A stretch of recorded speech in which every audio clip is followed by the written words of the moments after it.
শতাব্দী থেকে শতাব্দী সমুদ্রপথে বাণিজ্য জাহাজের পথ প্রদর্শক, লাইট হাউস বা বাতিঘর, এসব স্থাপনারও রয়েছে গর্বিত ইতিহাস।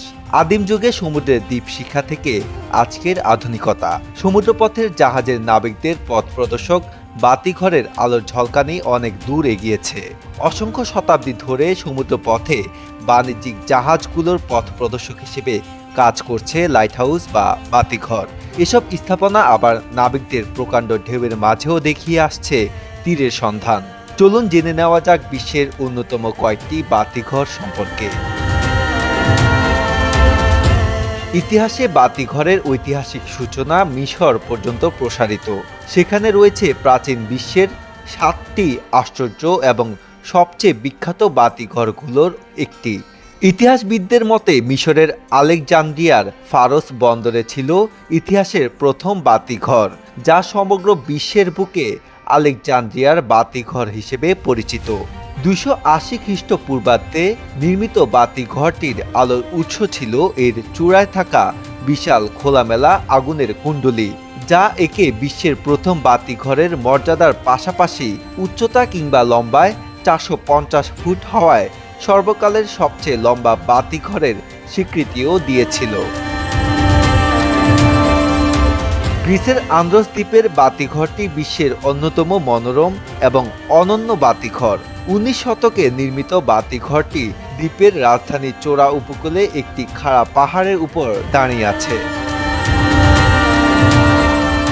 স্পিড রক লাইট হাউসটি আমেরিকার মিনেসোটা অঙ্গরাজ্যের 130 ফুট পাহাড়ের উপর বসে আছে। এটি মিনেসোটার সামুদ্রিক ঐতিহ্যের প্রতীক, যা সুপিরিয়র হ্রদের ঠিক উত্তর প্রান্তে অবস্থিত। 1910 সালে স্পিড রক লাইট হাউসটি জাহাজের পথ প্রদর্শক হিসেবে কাজ শুরু করে। 1920 সালে এর আলোর পরিমাণ বাড়িয়ে তোলা হয়। মিনেসোটার সুপিরিয়র হ্রদের প্রলয়ঙ্কারী ঢেউয়ের মধ্য দিয়ে বাতিঘরটি আজও নিরাপদে জাহাজ পরিচালনায় ভূমিকা পালন করে আসছে। ওরেগনের হ্যাসেটাকে সমগ্র মার্কিন যুক্তরাষ্ট্রের সবচেয়ে বেশি ছবি তোলা বাতিঘর বলা হয়। 56 ফুট টাওয়ারের বাতিঘরটি 1894 সালে প্রথম আলোকিত হয়েছিল। হ্যাসেটা হেড লাইট হাউস হল আধুনিক প্রকৌশল বিদ্যার অন্যতম বিস্ময়। সমুদ্রপৃষ্ঠ থেকে 1000 ফুট উচ্চতায় 56 ফুট হ্যাসেটা হেড বাতিঘরটি সগৌরবে দাঁড়িয়ে আছে।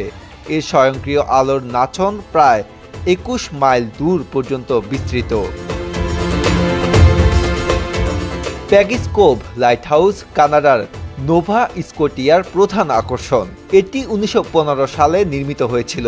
100 বছরেরও বেশি সময় আগে নির্মিত বাতিঘরটি আজও নাবিকদের সমুদ্রে পথ প্রদর্শক হিসেবে কাজ করে আসছে। পাশাপাশি এলাকাটি ভ্রমণপ্রিয়দের কাছে অন্যতম জনপ্রিয় পর্যটন কেন্দ্র।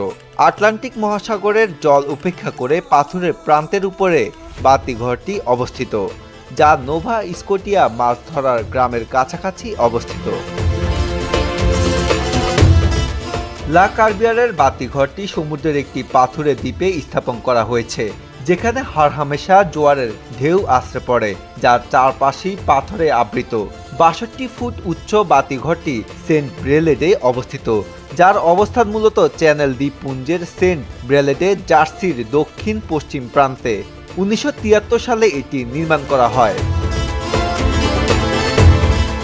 ফানাদ হেড লাইট হাউস হল আয়ারল্যান্ডের ওয়াইল্ড আটলান্টিক তীরের অতন্দ্র প্রহরী। এর নির্মাণের 5 বছর আগে এক ঝড়ে অসংখ্য জাহাজ ধ্বংস হয়েছিল, যার প্রতিক্রিয়ায় বাতিঘরটি নির্মাণ করেছিল আয়ারল্যান্ড কর্তৃপক্ষ। 1817 সালে এটি নির্মাণ করা হয়। ঠিক তার 100 বছর পরে 1917 সালে আবারও ডোনেগালের অত্যাশ্চর্য বাতিঘরটি বজ্রপাতের শিকার হয়েছিল। সেবারও বাতিঘরটি রক্ষা পায়।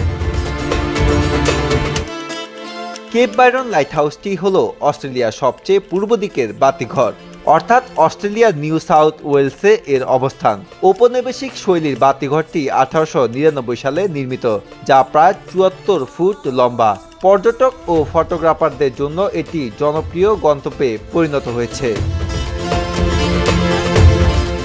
খ্রিস্টপূর্ব প্রথম শতাব্দী থেকে স্পেনের উত্তর পশ্চিমের টাওয়ার অব হারকিউলিস বাতিঘর হিসেবে কাজ করে আসছে, যার উচ্চতা প্রায় 180 ফুট। বিখ্যাত টাওয়ারটি আশপাশ মিলিয়ে প্রায় 185 ফুট জায়গা জুড়ে বিস্তৃত। সাদা টাওয়ার এবং লাল বাতিঘর সহ টাওয়ারটি বিশ্বের সবচেয়ে সুন্দর বাতিঘরগুলোর একটি। নোভা স্কটিয়ার রাজধানী শহর হ্যালিফ্যাক্স থেকে ঘণ্টাখানেক দূরত্বে এর অবস্থান। 1915 সালে এটি নির্মাণ করা হয়েছিল। আজহারুল ইসলাম, বাংলাদেশ প্রতিদিন।